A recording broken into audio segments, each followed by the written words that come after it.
A lot of this isn't going to make sense to you, and I'm sorry about that. I'm just going to start at the beginning, with the house.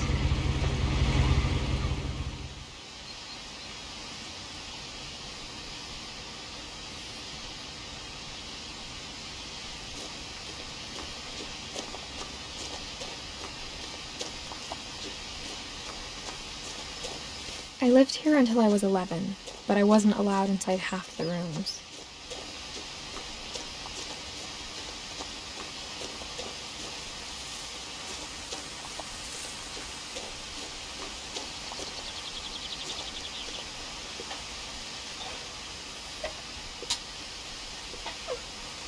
Inside the mailbox were bills from 7 years ago, marked urgent, open immediately.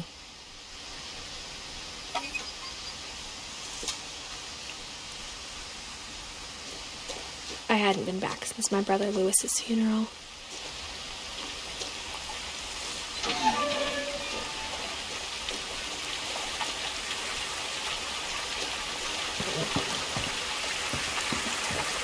In her will, my mother left me a key, but didn't tell me what it unlocked.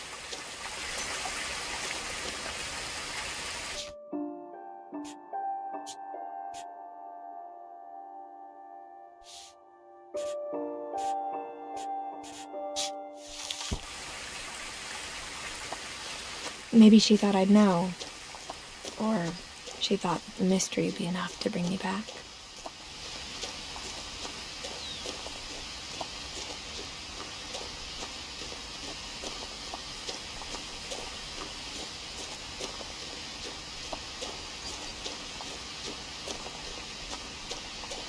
No one had driven this way in a long time, but I saw a few hoof prints.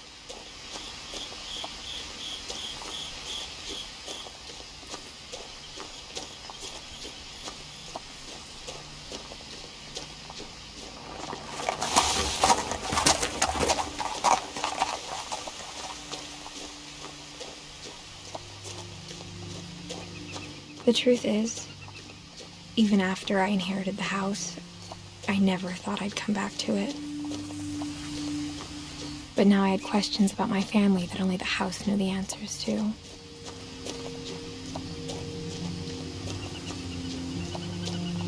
The house was exactly like I remembered it, the way I'd been dreaming about it.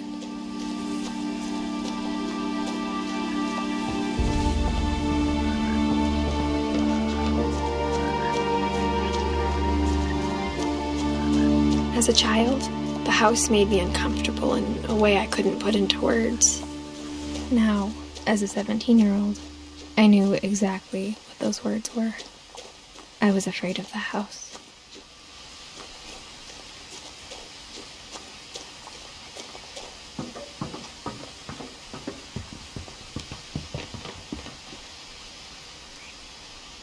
I hoped the key might unlock the front door.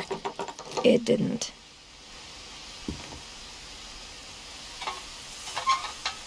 Looking in, I felt like the house itself had been waiting for me.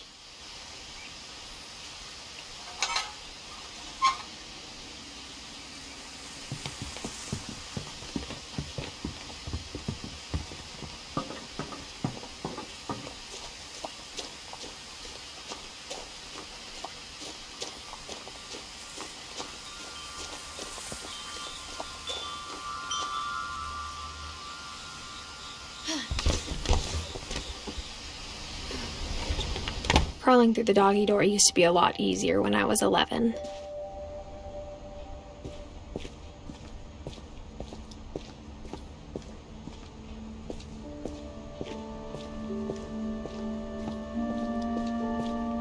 For the first time in years,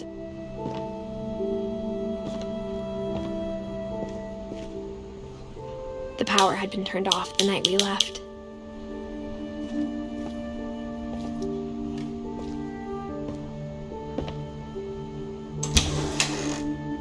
I felt like I was home. But instead of a family, there were just memories of one.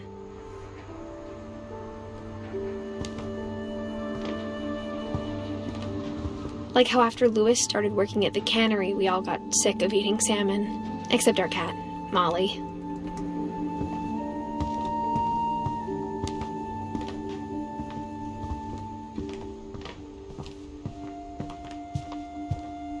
table was still a wreck from the night we left. It was like a bomb had gone off, killing everyone but sparing the furniture.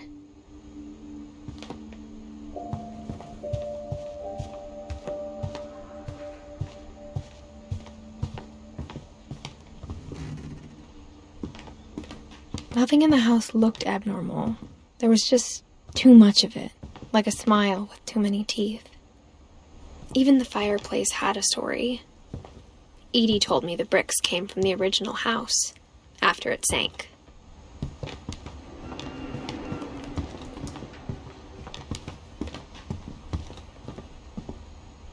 Mom always told me to stay out of the basement, so I wasn't too surprised when the key didn't fit.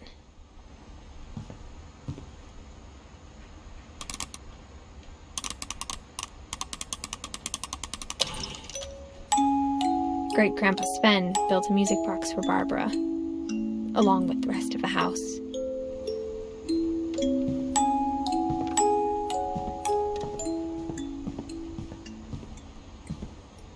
My mom wasn't much of an optimist, but she never stopped believing that my brother Milton was alive. A lot of things got left behind in the whirlwind of that last night.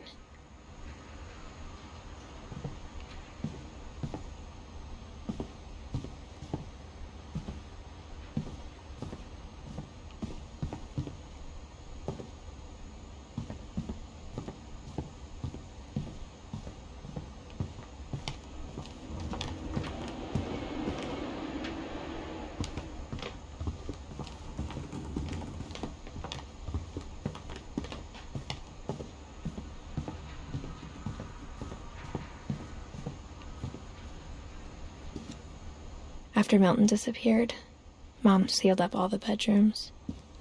Then Edie retaliated and drilled peepholes.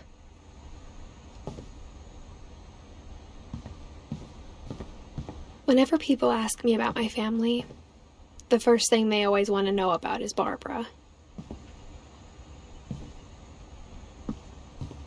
Edie's father, Odin, built the original house.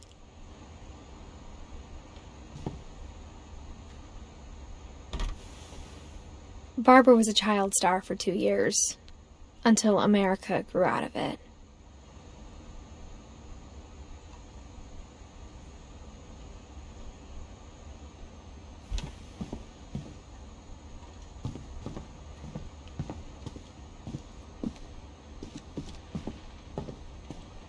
Mom must have locked the third-floor stairs on the night we left.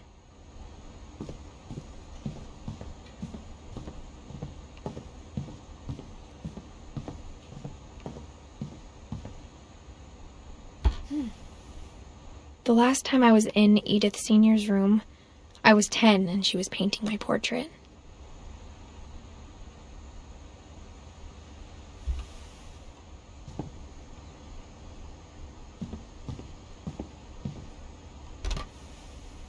My Grandpa Sam spent 7 years sharing a room with his dead brother, Calvin.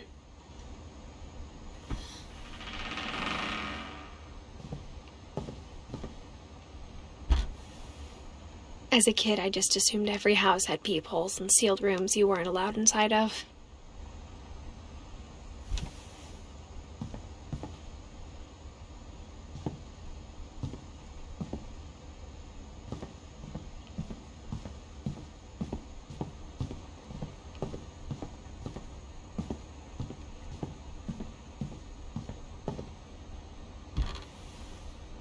Molly always seemed like a girl I could imagine being friends with, if she hadn't died in 1947.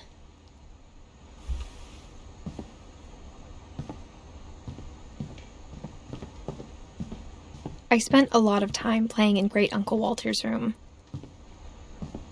I think my mom sometimes regretted not sealing it up. Louis told me there were secret passages, but I never believed him.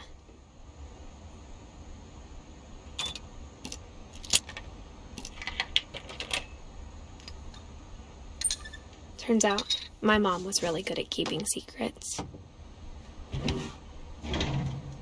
Now it was time to find out what my mom had been afraid of.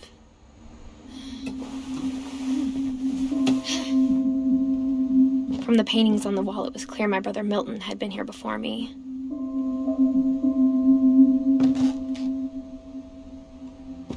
Reading this, maybe it sounds like I had a plan, but I had no idea what was behind that door.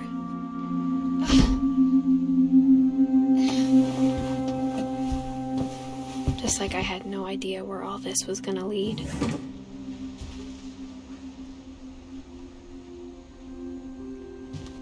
I grew up looking at Molly's room through the peephole. Molly's gerbil had a tiny bedroom with its own even tinier gerbil cage. Being inside for the first time, I felt like I'd stepped behind a painting.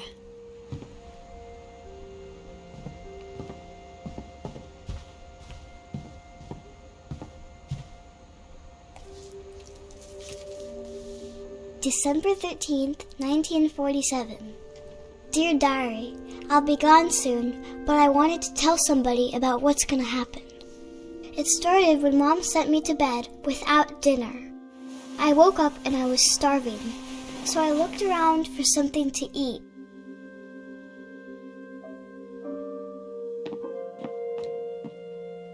My Halloween candy was all gone. The gerbil food was dry, but I didn't mind it.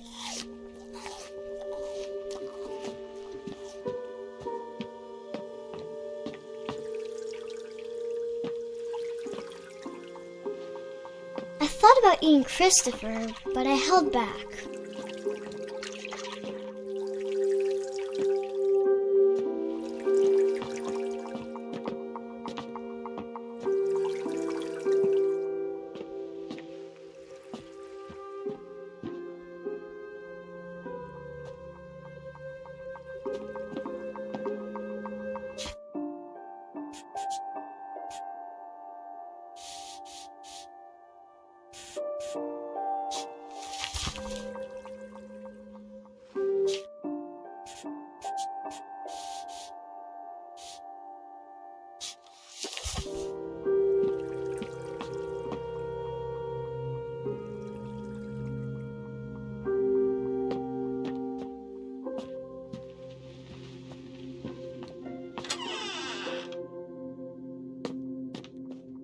I kept eating and eating.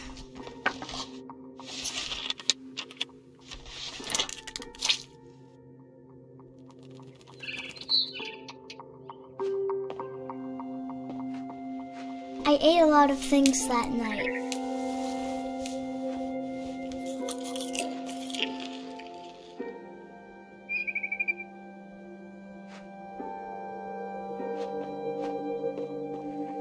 Then I heard chirping outside my window. It was a barn swallow going back to her nest. I reached out for her.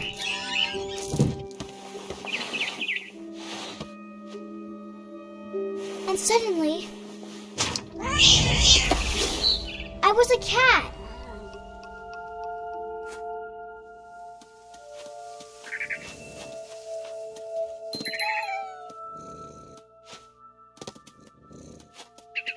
I tried to be quiet, but the bird was really scared.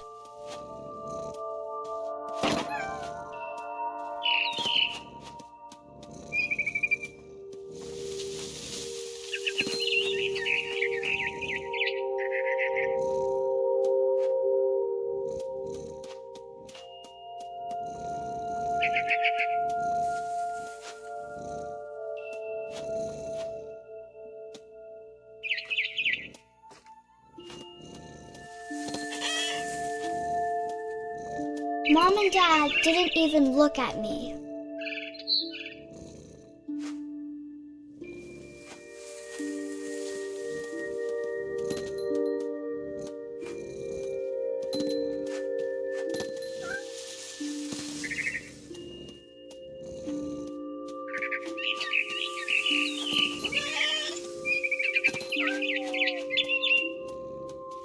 I jumped and I almost got her.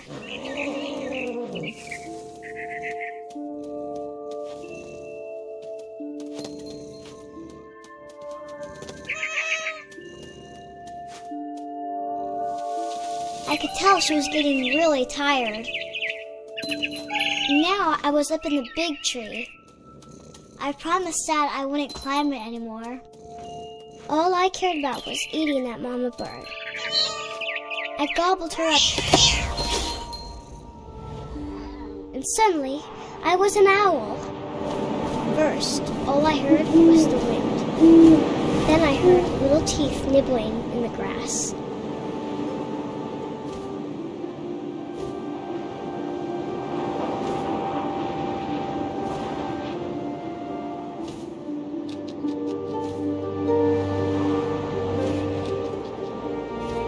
Rabbits.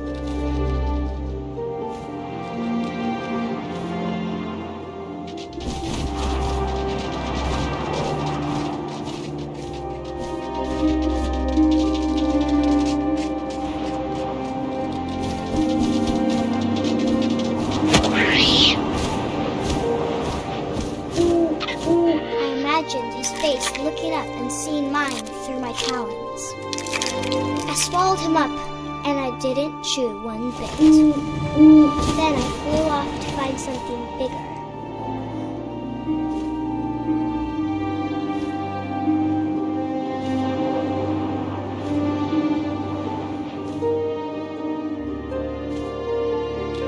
A mama rabbit.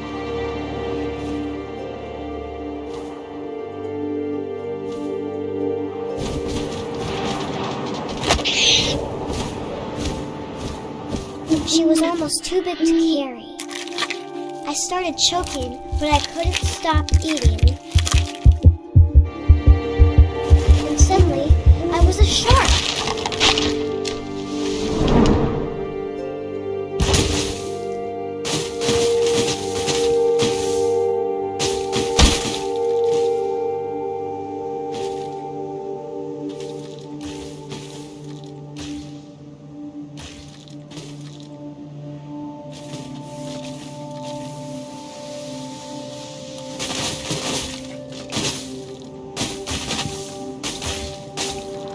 I rolled off a cliff and into the ocean.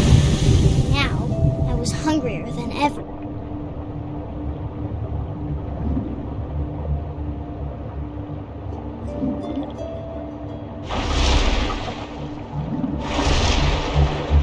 I wanted fat, juicy seals.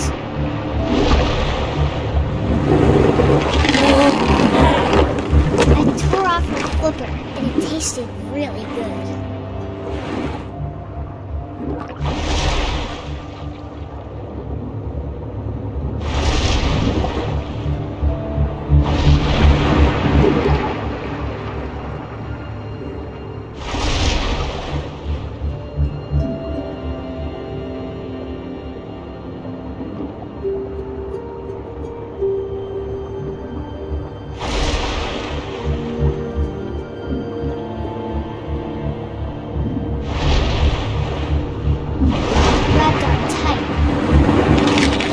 So hungry, I jumped out of the water.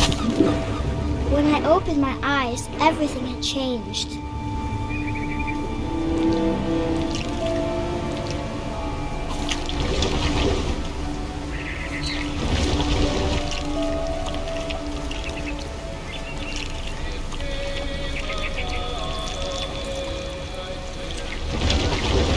Now I was a monster, and I smelled people everywhere.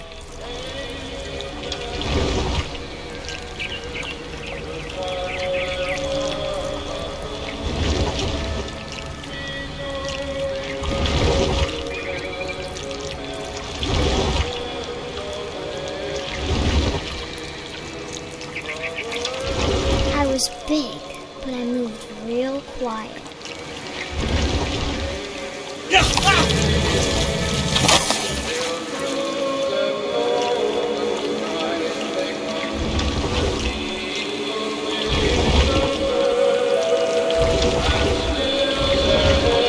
I wanted to stop, but also I didn't.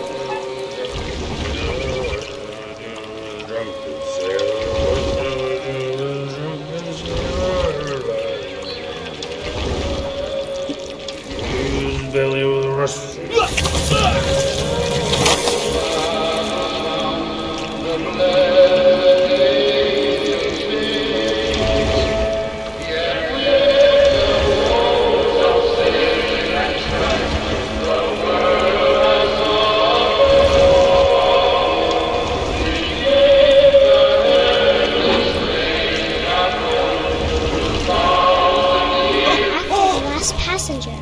was still hungry.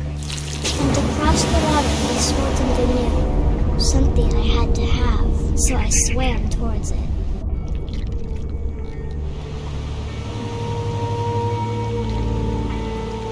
I slithered onto the sand, and the good smell went into an old pipe.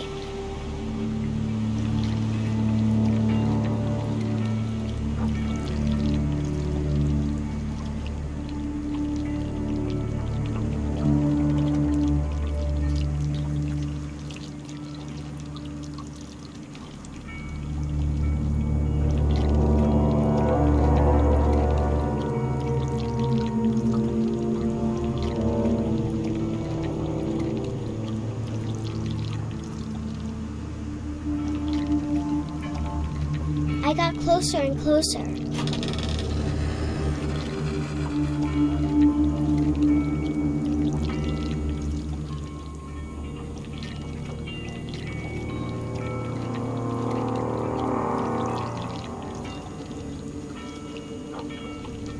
All my stomach started growling. And suddenly, I was me again. I held my breath for a long time, but I couldn't hear anything. I think it's waiting for me to fall asleep. But it's not going to wait much longer. It needs to feed, and we both know I will be delicious.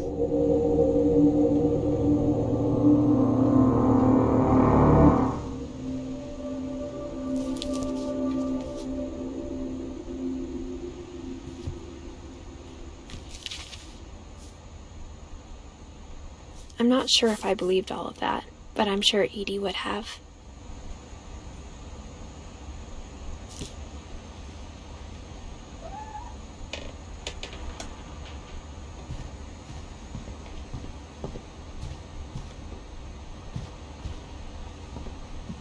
I can't describe it, but I felt like some part of Molly was still here.